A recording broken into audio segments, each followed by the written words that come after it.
Entreprise en mission, un podcast de Profil et Mediatico. Réinventer l'entreprise, la rendre plus résiliente face à la crise, et si on allait jusqu'à redesigner l'entreprise en s'appuyant sur ce qu'on appelle des designers d'expérience. Eh bien voilà un drôle de pari, une démarche d'innovation, de transformation de l'entreprise qui correspond à ce que font déjà certains dirigeants, des dirigeants qui sont un petit peu pionniers. Ils ont déjà changé de regard sur le monde, sur l'économie, sur leur propre entreprise. Ils redonnent du sens au travail en dépassant les objectifs habituels de rentabilité et ils se donnent une mission, être utile à la société. Bienvenue dans Entreprise en mission, le podcast de Mediatico qui interroge l'engagement des entreprises et la sincérité de leurs dirigeants. Et bonjour à vous, Géraldine Hatchuel. Bonjour Frédéric.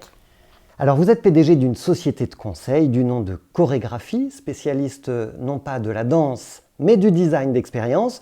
Vous intervenez à Polytechnique, à AgroParisTech, à l'ESCP Europe. Vous avez inventé la poêle à gaufres chez Tefal. Ça mérite de le faire savoir.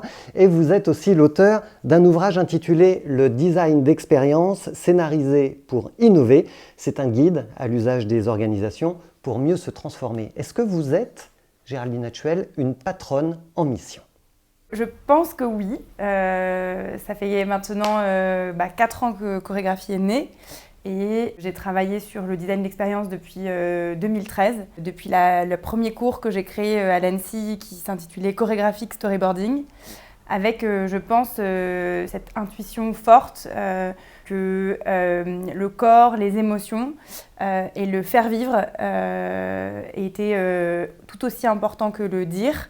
Et j'ai travaillé donc sur une démarche un peu originale qui s'appelle le design d'expérience, qui vise justement à réconcilier les mondes.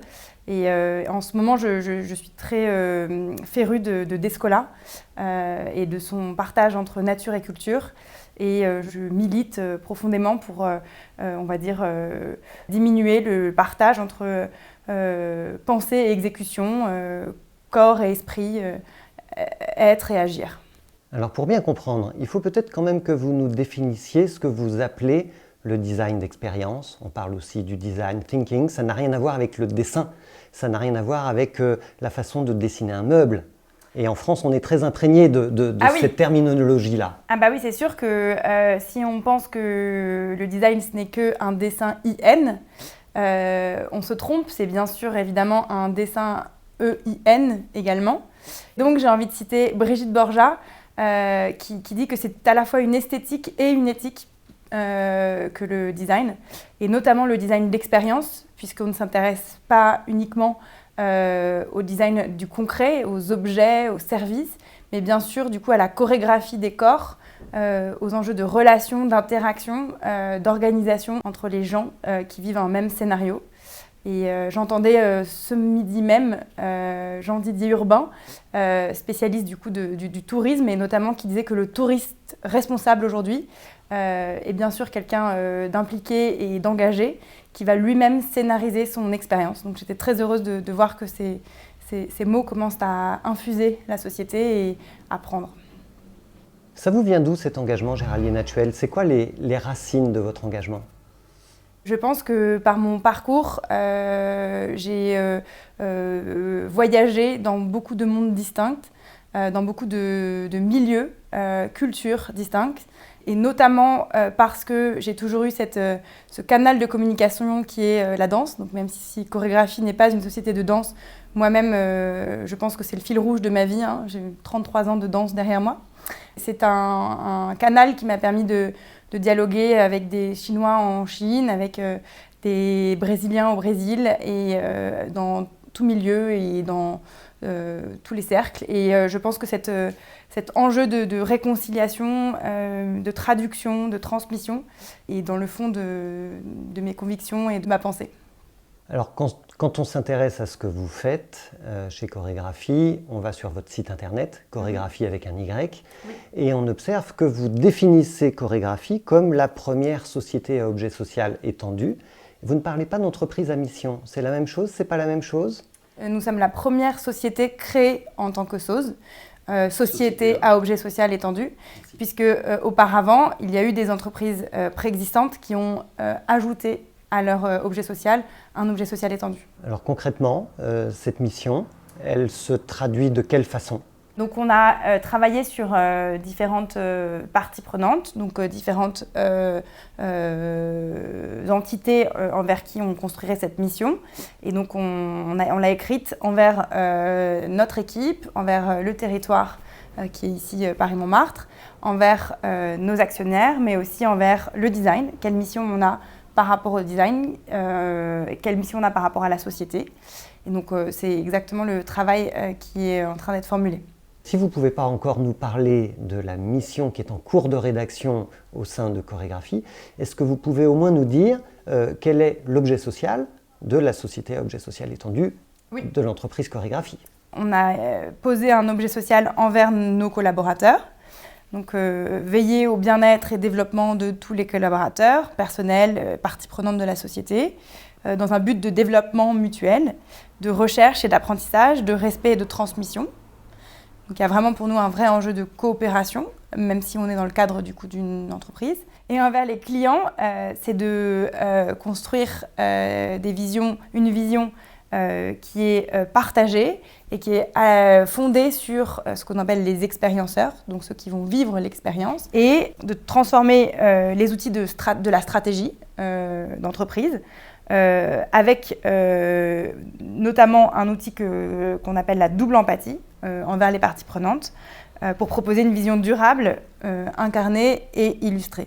Qu'est-ce que ça veut dire d'être une entreprise à mission par rapport à son organisation interne, sa structuration, sa gouvernance ? Est-ce que vous fonctionnez comme une autre entreprise ou est-ce que vous avez des particularités qui font toute la différence ?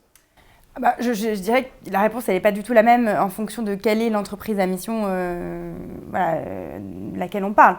La nôtre, étant donné nos engagements forts méthodologiques, donc la notion par exemple d'observation des expériences vécues à travers une typologie croisée qui se base sur la sociologie de l'ethnographie, la construction d'un plan d'investigation, plan d'immersion qui permettent d'aboutir à des défis qui doivent être conjointement sélectionnés, choisis par à la fois les dirigeants et les collaborateurs pour aboutir à des scénarios d'expérience qui doivent être d'abord créés en improvisation, puis joués avec des scénettes, puis storyboardés pour que absolument tous les collaborateurs, quel que soit leur jargon, comprennent.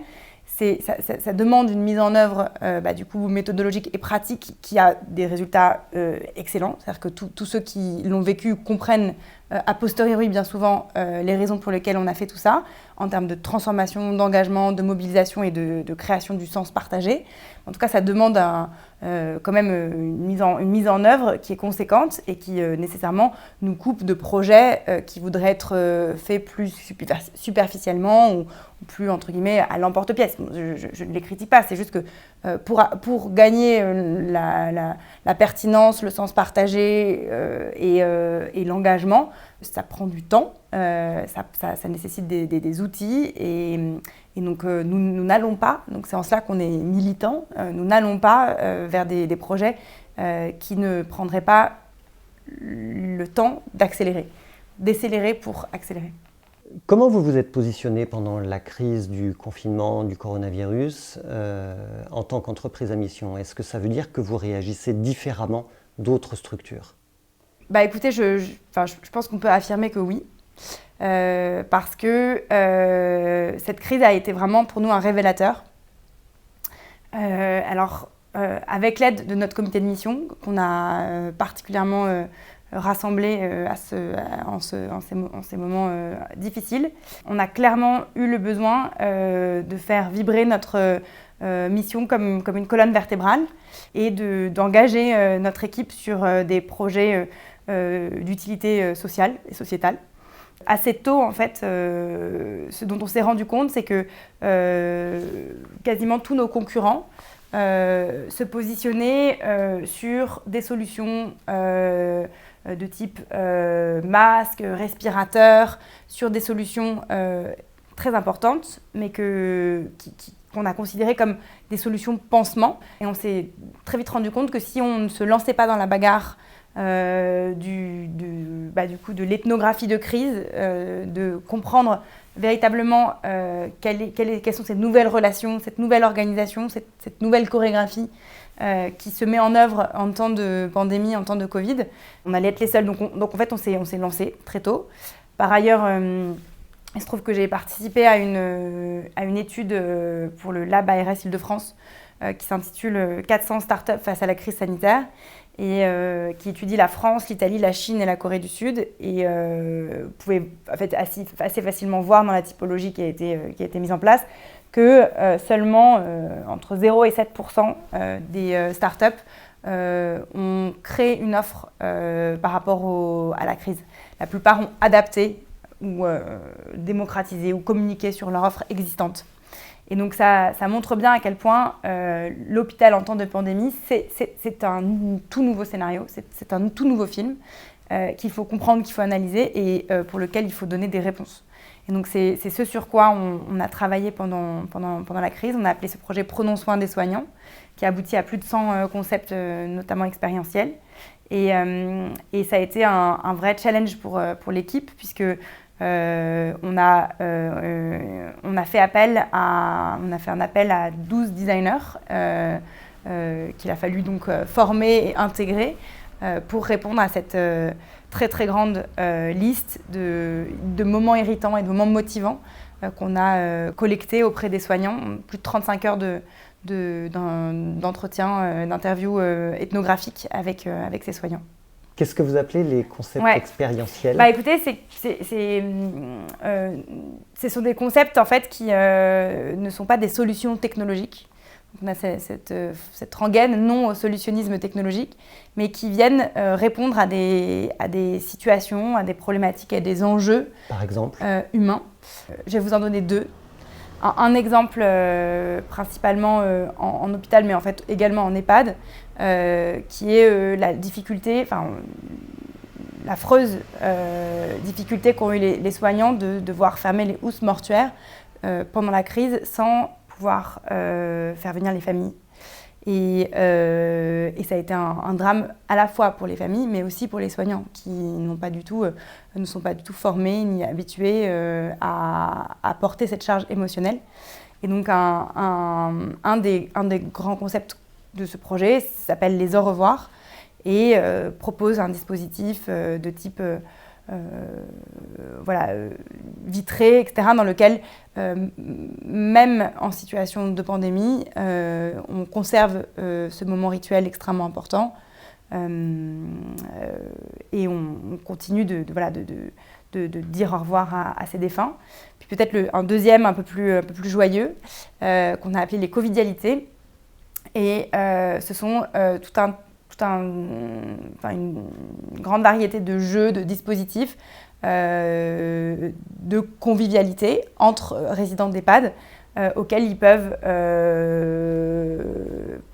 peuvent se distraire, même en temps de crise, donc sans contact, avec tout un tas de mécanismes de cadavres exquis, des jeux à distance non numériques, puisque ce sont des populations qui ne sont pas dans le numérique et puis de toutes les façons à un âge où on n'a pas du tout envie d'être derrière un écran. Et voilà, pour deux exemples un peu concrets. Est-ce que vous diriez que quand on est une entreprise à mission, on résiste mieux à une crise comme celle du coronavirus, à la crise en général ? Est-ce qu'on est plus résilient ? Oui. Moi, j'en ai la conviction. Je pense que la crise, c'est vraiment un révélateur. C'est vraiment un moment de dénuement dans lequel en fait toutes les couches superficielles que notre société crée disparaissent et dans lequel on se retrouve entre guillemets nez à nez avec ses motivations les plus profondes. Et c'est en cela que c'est très intéressant, c'est que soit du coup les motivations ne sont pas claires et dans ces cas-là on peut avoir du mal à se raccrocher à quelque chose, soit elles apparaissent comme le nez au milieu de la figure et dans ce cas c'est vraiment une barre de bateau qui est vraiment très, très, très forte, très robuste et très intéressante. Et nous, en tout cas, ça nous a vraiment guidés pendant toute cette crise. Merci beaucoup, Géraldine Hatchuel. Merci. On vous souhaite beaucoup de transformations collaboratives d'entreprises autour de vous. C'était Entreprise en mission, le podcast que vous pouvez réécouter sur toutes les grandes plateformes de podcast audio et que vous pouvez aussi revoir en vidéo parmi nos portraits engagés sur mediatico.fr, le média qui redonne du sens à l'économie.